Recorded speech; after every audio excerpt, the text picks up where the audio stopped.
नमस्कार, बहुत स्वागत है आप सबका। मैं पुनीत पाठक हूं और आप देख रहे हैं बड़ी बहस। बड़ी बहस तब छिड़ती है जब कोई ऐसा मुद्दा सामने आ जाए जिसका सरोकार आपसे हमसे है, लेकिन कई बार कुछ ऐसा होता है जिसका सरोकार आप ढूंढते रह जाएंगे कि भला जनता का इसमें क्या भला है, भला जनता का इससे क्या सरोकार जुड़ा है। आज की जो बहस है वो इसी बात से जुड़ी। मध्य प्रदेश में भारतीय जनता पार्टी के विधायक हैं प्रीतम लोधी। अक्सर सुर्खियों में रहते हैं अपने कारनामे या अपनी जुबान को लेकर, और एक बार फिर से ये सुर्खियों में आ चुके हैं।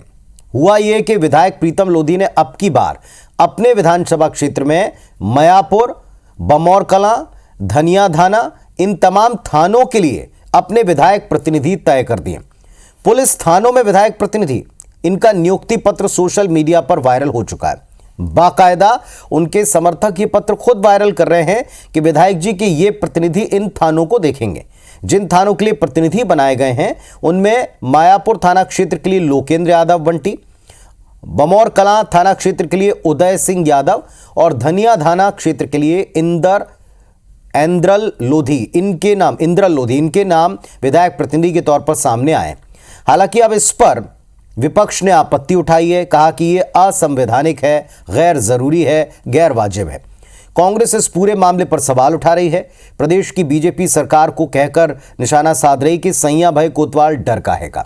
बीजेपी इस पूरे मामले को सिर्फ जनता की सुविधा के लिए उठाया गया कदम बता रहे।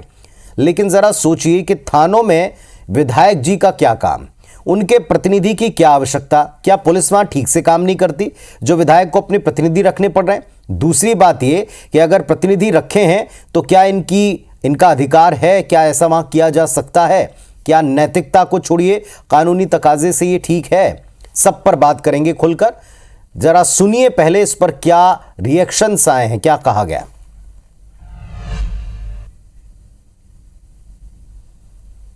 ये प्रीतम लोधी जी ने जो किया ये नया नहीं है। बीजेपी किसी नाम्स को नहीं मानती, किसी कानून को नहीं मानती।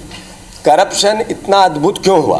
क्योंकि थानों पे जो टीआई भेजते हैं उसको बिना पैसे से थाना नहीं मिलता है। यही तो लड़ाई है। तो ये प्रीतम लोधी जी जो कर रहे हैं बीजेपी का चरित्र है और संविधान का विरोधी है। प्रीतम लोधी जी क्या कर दें क्या नहीं कर दें ये प्रीतम लोधी ही जाने। आज तक के इतिहास में जो काम नहीं हुआ वो काम प्रीतम सिंह लोधी ने किया है। प्रीतम सिंह लोधी बहुत महान है भैया कि वो जो कुछ भी कर सकते हैं। मंशा नहीं है प्रीतम लोधी जी को, असल में क्या है हर चीज़ की, विधान की, संविधान की और सब चीज़ की मेरे को लगता है उनको कुछ समझ नहीं होगी, उसकी कमी लग रही है। जो संवैधानिक संस्था है उसमें जिसके सदस्य होते हैं सांसद या विधायक, जैसे नगर निगम में होते हैं, वहाँ पर प्रतिनिधि के रूप में भेजे जाते हैं। जनता के भी कई काम पड़ते हैं, कार्यकर्ताओं के काम पड़ते हैं, तो उस दृष्टि से उनका परिचय करा देने का उद्देश्य होगा, ऐसा मेरा मानना है। तो विपक्ष कह रहा है कि जो ना करा दें सो कम है, और सत्ता पक्ष कह रहा है कि जनता के काम आते हैं। अब यहां सबसे बड़े 3 सवाल हैं। पहली बात यह कि इस तरह की प्रतिनियुक्ति क्या सही है, क्या यह कानून की दृष्टि से नैतिकता के तकाजे पर उचित है? दूसरी बात, जनता के कौन से ऐसे काम हैं जो थानों में पड़ते हैं और इसके लिए एक विधायक को अपना प्रतिनिधि वहां नियुक्त करना पड़ जाए? तीसरी बात यह कि क्या जनता के प्रतिनिधि ये मान चले हैं, जनता के चुने हुए नेताजी ये मान चले हैं कि थानों में जनता के साथ उनके प्रतिनिधि के बिना कोई काम ठीक से नहीं होगा, कोई काम वहां उचित व्यवहार के दृष्टि से नहीं होगा? इन सारे सवालों के जवाब लिए जाएंगे। हमारे साथ दोनों पक्षों के 2 बड़े ही कद्दावर समर्थ नेता और प्रवक्ता साहब जुड़ चुके हैं। राकेश शर्मा जी हैं, बेहद वरिष्ठ हैं, तर्कशील व्यक्ति है, बीजेपी की तरफ से जवाब देंगे। नमस्कार है उनको, स्वागत है आपका राकेश जी। और प्रदीप अहिरवार साहब हैं, कांग्रेस पार्टी के एक जिम्मेदार नेता और प्रवक्ता। प्रदीप जी नमस्कार आपको भी, आपका भी बहुत बहुत स्वागत है। राकेश शर्मा जी जरा समझाइए आम जनता को कि एक थाने में भला ऐसा कौन सा काम जनता का टकता है कि एक विधायक जी को अपने प्रतिनिधि नियुक्त करने पड़े? संभवतः शायद ये अपने तरह का मामला है, पहला मामला है, जैसा दावा है। देखिए पुनीत भाई एक जो जनप्रतिनिधि होता है, जो विधायक होता है या सांसद होता है, उसका क्षेत्र बड़ा व्यापक रहता है। वो लगातार बैठकों में भोपाल आता है, विधानसभा की बैठकों में भोपाल आता है, तो सभी जगह वो उपलब्ध नहीं हो पाता है, सभी जगह वो बैठकों में नहीं जा पाता है। अब नगर पालिका हो, नगर निगम हो, अन्य जगहों पे वहाँ प्रतिनिधि नियुक्त किए जाते हैं। मुझे लगता है कि प्रीतम लोधी जी ने ये सोचा होगा कि थानों से जुड़े भी कई विषय आते हैं, मामले आते हैं, तो उसके लिए भी एक जनता की सुविधा के लिए एक प्रतिनिधि नियुक्त कर दिया जाए, क्योंकि हर व्यवस्था में माननीय विधायक जी तुरंत उपलब्ध नहीं हो पाते। एक ये सामान्य सी प्रक्रिया है। और इसमें देखिए पुनीत भाई, किसी भी तरह का कोई फंड या कोई पावर या किस तरह का कोई उस प्रतिनिधि को तो प्राप्त होता नहीं है। ये तो जनता की सुविधा के लिए बनाया गया है प्रतिनिधि।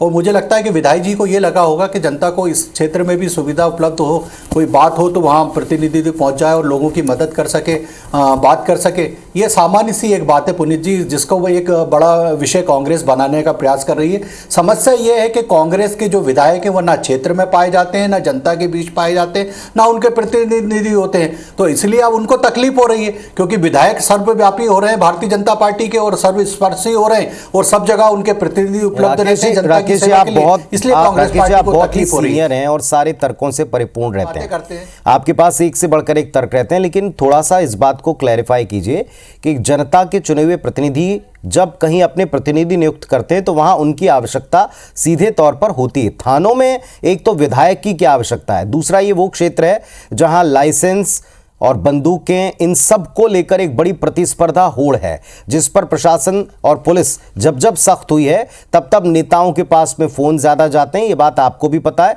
पूरे प्रदेश को पता है। ये नियुक्ति उससे भी जोड़कर देखी जा रही है। क्या ये माना जाए कि थानों में ठीक से काम नहीं हो रहा? मैं फिर उसी सवाल को दोहराऊं, क्या थानों में ठीक से काम नहीं होता? क्या प्रतिनिधि के बिना वहां पर लोगों को न्याय नहीं मिल पाता? क्या जरूरत पर काम नहीं हो पाता? ये सवाल खुद उठ गया इस नियुक्ति से।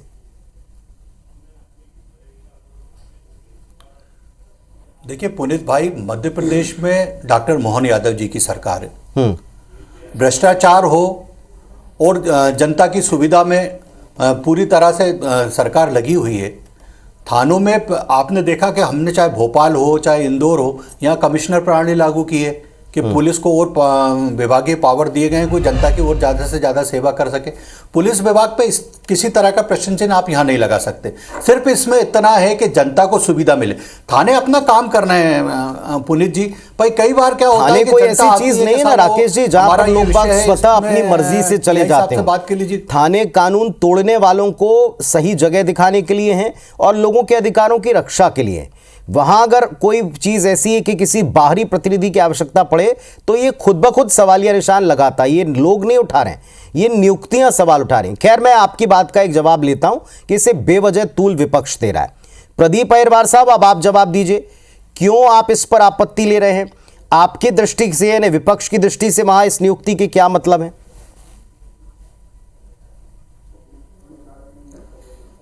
देखिए पुनीत जी, ये मामला जनप्रतिनिधि नियुक्त करके जनता को सुविधा देने का नहीं है। ये मामला मलाई मेरे हिस्से में आ जाए, मलाई कैसे मेरे लोगों के द्वारा मेरे पास सीधी आ जाए, ये उसका मामला है।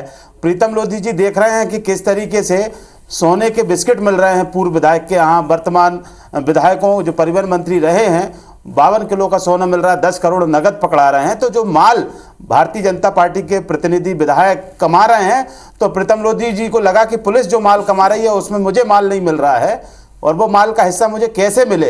ये सबको पता है कि एक थाना प्रभारी की नियुक्ति के लिए बल्लभ भवन में 5 से 10 लाख रुपए लिए जा रहे हैं और जब पुलिस वाला टीआई थाने में पैसा देके जाएगा तो वो विधायक की नहीं सुनेगा। ये मामला कुल मिला के भ्रष्टाचार का है। जनता से इन्हें कोई लेना देना नहीं है। किस तरीके से प्रदेश की जनता कानून व्यवस्था के कारण परेशान है, ये सबके सामने है। आज भी एक महत्वपूर्ण विषय आपके चैनल ने उठाया है कि किस तरीके से इन्होंने नियुक्तियां दे दी, प्रतिनिधि नियुक्त कर दिए थानों में, जबकि व्यवस्था कानूनी व्यवस्था है नहीं और ये सबको मालूम है।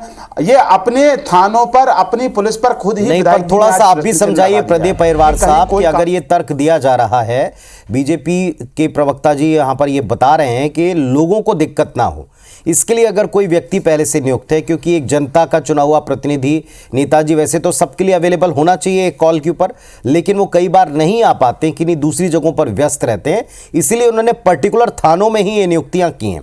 इसमें क्या दिक्कत है, क्या आपत्ति है? क्या ये 3 थानों में या 4 थानों में जितने भी नाम हैं इसमें, इन जगहों पर ही आप सारी मलाई देखते हैं?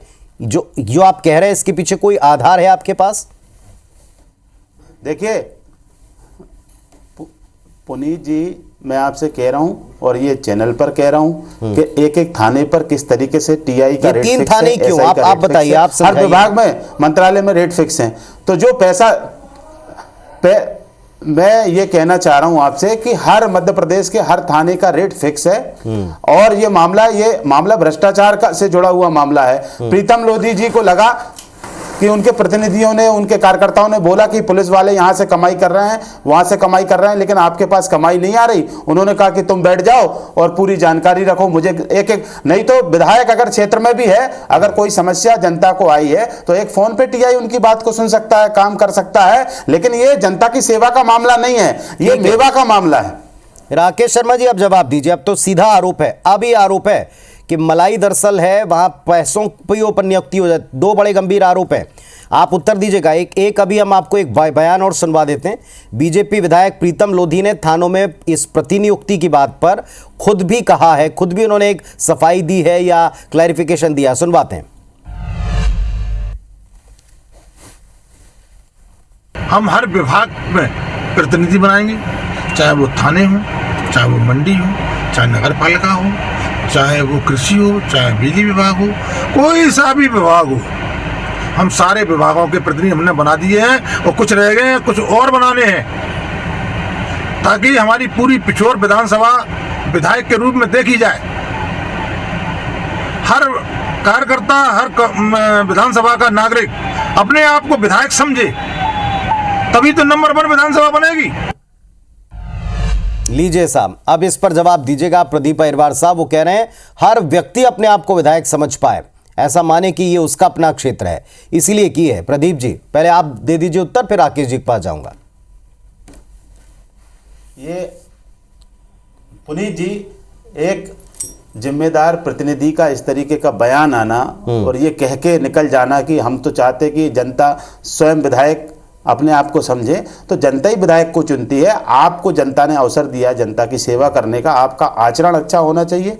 और किस तरीके से इनका विवादित पिछला रिकॉर्ड रहा, ये सबके सामने है। तो प्रीतम जी, राकेश शर्मा जी, अब आप जवाब दीजिए, थोड़ा वक्त अब लिमिटेड बचा है, आप बताइए। और वो कह रहे हैं कि ये 3 थाने इसलिए कि थानों में बोली लगाकर एक तो थानेदार आते हैं, आएंगे तो कमाएंगे और उस पर दृष्टि और हिस्सा ये चाहिए, ये सीधा आरोप है।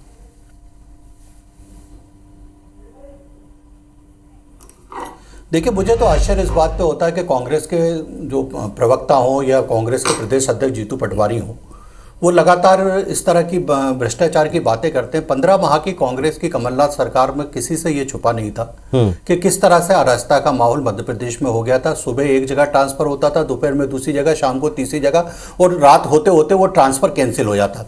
तो उद्योग चलाने का काम तो कांग्रेस पार्टी ने किया है। दूसरी बात, भ्रष्टाचार की बात करने वाले कांग्रेस के नेता ये बताएं कि वल्लभ भवन तो ये जो अभी क्या चल रहा है, थोड़ा इस पर जवाब दीजिए ना। लोग थे भ्रष्टाचारी, तो उनका अड्डा बन गया था कांग्रेस। ये अभी क्या चल रहा है? तो कांग्रेस अभी एक प्रतिनिधि, एक नेताजी, एक विधायक जी कह रहे हैं कि मैं हर डिपार्टमेंट में अपने लोग तैनात करूंगा, तो फिर जो प्रशासनिक मशीनरी वो क्या कर रही है? पुनीत भाई, मेरा एक निवेदन है, कांग्रेस के नेता से जरूर पूछिए कि कांग्रेस के विधायक जब नगर निगम में, नगर पालिका में और अन्य विभागों में जब अपने प्रतिनिधि नियुक्त करते हैं, क्या वसूली के लिए करते हैं क्या? चलिए, मैं आप दोनों को धन्यवाद देता हूं। फिलहाल जनता के ऊपर छोड़ते हैं कि ये सुविधा के लिए है या किसी अन्य तरह की व्यवस्था के लिए। आप दोनों को धन्यवाद कि आपने बड़ी बहस में अपने तर्क रखे, अपने पक्ष रखे, नेताजी की सफाई भी सुनी। बहुत बहुत धन्यवाद, नमस्कार।